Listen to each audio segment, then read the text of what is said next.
maximum power transmission in a belt is meet when the total tension in the belt equal. हाँ, ट्राइस जो है यानी कि जो है सेंट्रीफ्यूगल टेंशन जो है इसका जो है 3 TC, ठीक है, ये ध्यान रखना है जो तनाव होता है वो। उसके बाद है crowning of A pulley is done.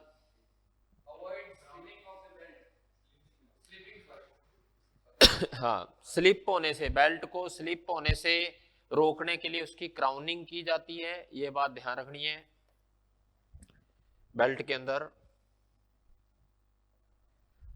Next question आप सभी के लिए, संपर्क कोण को बढ़ाने तो जिस पुली का उपयोग किया जाता है वो है, ध्यान से क्वेश्चन देखो, क्वेश्चन क्रॉस बेल्ट और ओपन बेल्ट वो अलग चीज है। ये कह रहे हैं कि increase the angle of contact. मान लीजिए ये बेल्ट एक पुली है, ये स्मॉल पुली है, बड़ी पुली है, ये इस प्रकार से बेल्ट चल रहा है और हमें इसके बीच जो यहाँ पे संपर्क एंगल होती है इसको बढ़ाना है, तो हम क्या करते हैं, आइडियल पुली लगा देंगे, तो उससे क्या ये संपर्क कोण और बढ़ जाएगा, आइडियल पुली आएगा ना इसका, ये ध्यान रखना। ऐसे भी वहां करके आया ना। Next, in a flat belt drive the centrifugal tension in the belt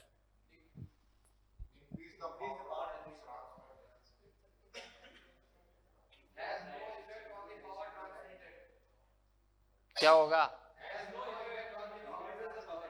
देखिए, increase the power of transmitter, decrease the power. ये कह रहा है कि फ्लैट बेल्ट ड्राइव जो उसमें सेंट्रीफ्यूगल टेंशन जो है क्या करेगी, कोई प्रभाव नहीं डालेगी उसकी पावर ट्रांसमिशन पर, ये बात ध्यान रखनी है।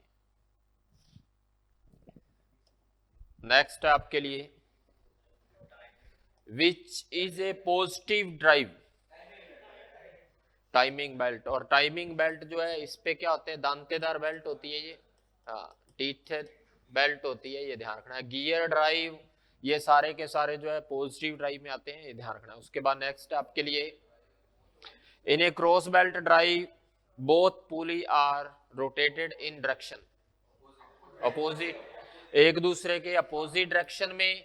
और जो ओपन बेल्ट ड्राइव होती है उसमें जो होता है सेम ड्राइव होती है, ड्रीवन और ड्राइवर जो पुली है उसमें सेम रहता है डायरेक्शन, उनका सेम डायरेक्शन के अंदर जो है रोटेशन होगी, ये ध्यान रखना है, अपोजिट।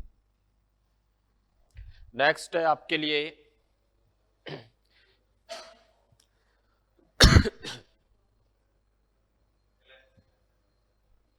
एक मशीन का जो है कोई भाग है जो शाफ्ट के जोड़ने के लिए उपयोग किया जाता है ताकि ड्राइविंग शाफ्ट को रोक के बिना उपयोगकर्ता की इच्छा के अनुसार चालक शाफ्ट को शुरू।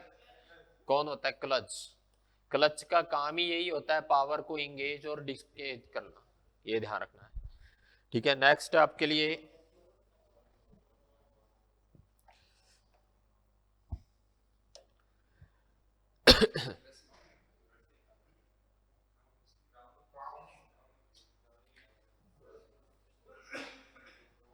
यहां पे कुछ लिखा हुआ है,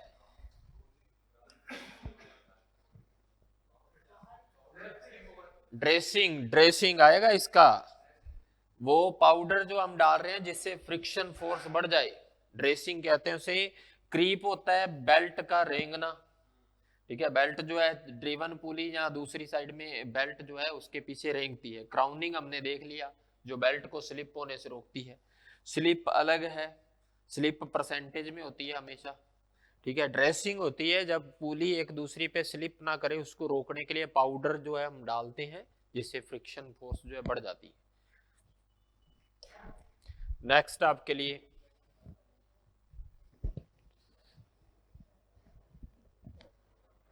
वी बेल्ट के बारे में सत्य कथन।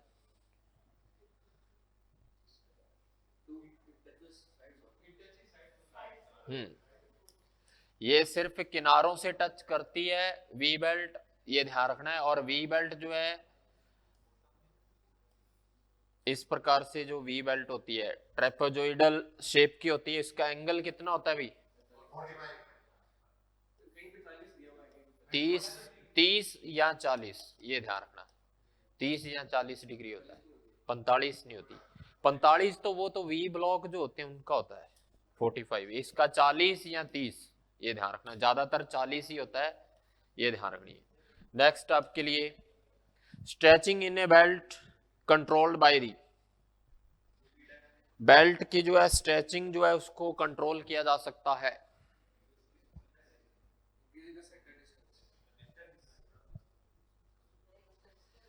Decrease the belt length, increase the center distance, increasing pulley diameter, reduce the stress in belt. नहीं, इसका जो है reduce the stress in belt, belt के अंदर जो स्ट्रेस उत्पन्न हो रहे हैं उसको हम कम कर देंगे तो बेल्ट के अंदर जो स्ट्रेचिंग है वो कम हो जाएगी, ये ध्यान रखना। इससे तो जो है ना अपने अगर इंक्रीज कर देंगे सेंटर डिस्टेंस, इससे तो ज्यादा हो जाएगा। पुली टाइट हो रही है लेकिन उसमें जो है स्ट्रेचिंग ज्यादा बढ़ जाएगी ना, स्ट्रेचिंग को कंट्रोल कर रहे हैं तो उसमें स्ट्रेस जो लग रहे हैं उसको कम करना पड़ेगा। हाँ, डायामीटर हर जगह थोड़ी चेंज कर। नेक्स्ट है आपके लिए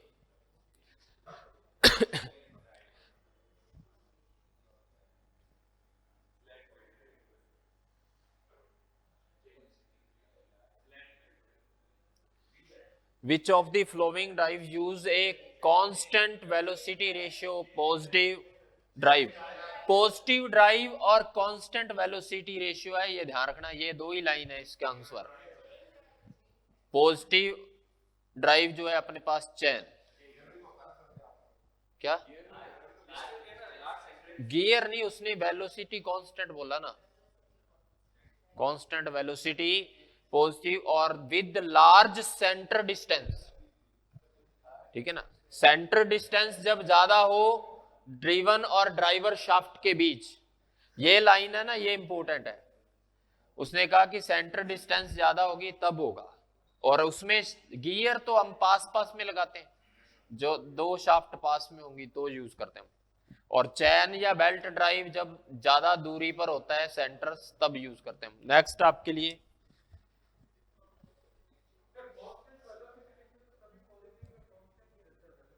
कांस्टेंट रहता है, लेकिन ये चीज लार्ज सेंटर डिस्टेंस, डिस्टेंस जो ज्यादा हो जाएगी, पास में है तो गियर है, सेंटर डिस्टेंस ज्यादा है तो उस समय पॉजिटिव ड्राइव जो देगी केवल चैन या अपने टीथ बेल्ट जो हमने देखा था। नेक्स्ट बताइए भाई,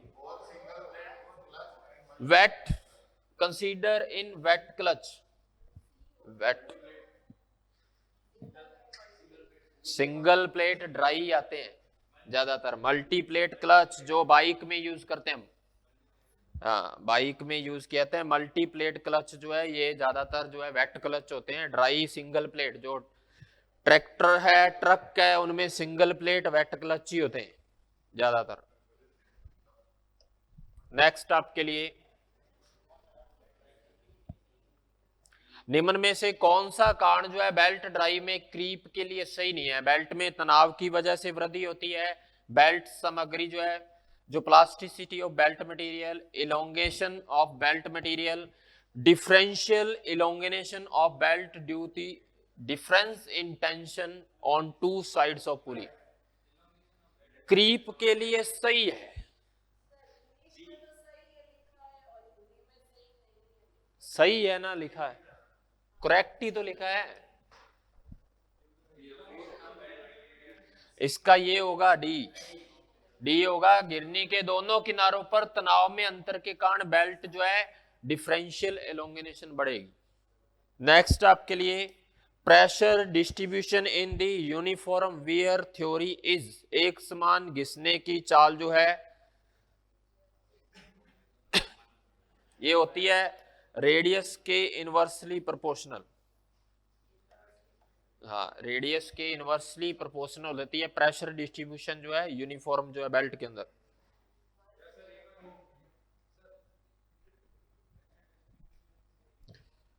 यूनिफॉर्म वियर थ्योरी जो है बेल्ट के अंदर, उसमें हम ये जो है प्रेशर जो होता है वो रेडियस के जो है इनवर्सली प्रोपोर्शनल होता है। हाँ, ये घटेगा, रेडियस बढ़ जाएगी तो ये घट जाएगा। नेक्स्ट आपके लिए the power transmitted by a belt is maximum when the maximum tension in belt is equal to centrifugal. ये सेम चीज है और ये सवाल बहुत इंपॉर्टेंट है, बहुत बार पूछा गया। ये जेईएन, एईएन, कई ऐसे एग्जाम है जिसमें पूछा गया। उसके बाद नेक्स्ट है लूज पुली। लूज पुली किसे कहते हैं?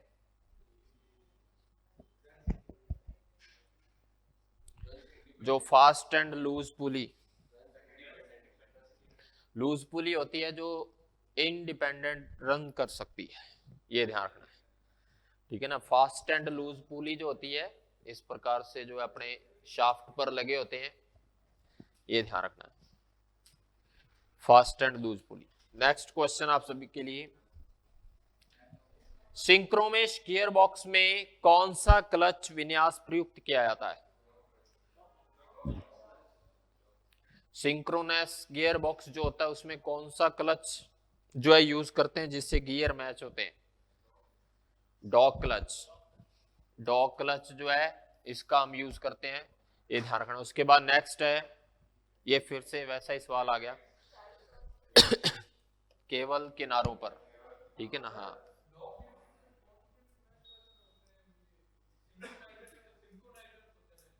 सिंक्रोनाइजर गियर बॉक्स में जो है ये यूज किया जाता है, डॉग क्लच होता है वो। सिंक्रोनाइजर तो एक, हाँ, डॉग क्लच जिससे गियर शिफ्टिंग का हम यूज करते हैं वो होता है। नेक्स्ट आपके लिए, which of the following is not a friction clutch? इसमें से फ्रिक्शन क्लच कौन सा नहीं है? Fluid clutch. बाकी सारे जो है फ्रिक्शन क्लच है, इसमें सबसे ज्यादा फ्रिक्शन होती है। सेंट्रीफ्यूगल क्लच, डिस्क क्लच जो है सारे के सारे फ्रिक्शन क्लच के अंतर्गत आते हैं। नेक्स्ट आपके लिए, वाहनों में जो है सबसे ज्यादा, जो भारी वाहन होते हैं उसमें सबसे ज्यादा किस प्रकार के ब्रेक्स का, एयर ऑपरेटेड टाइप जो है ब्रेक्स हम सबसे ज्यादा यूज करते हैं जो भारी वाहन होते हैं, ये ध्यान रखना। जो ट्रक वगैरह, ट्रेलर है, बड़ी बसें हैं, जो अपने लग्जरी बसें हैं, उन सभी में एयर सस्पेंशन के साथ एयर ब्रेक जो है सबसे ज्यादा यूज की जाती है। नेक्स्ट आपके लिए, निम्नलिखित में से ब्रेकों में से कौन सा ब्रेक आमतौर पर मोटर कारों में प्रयोग किया जाता है?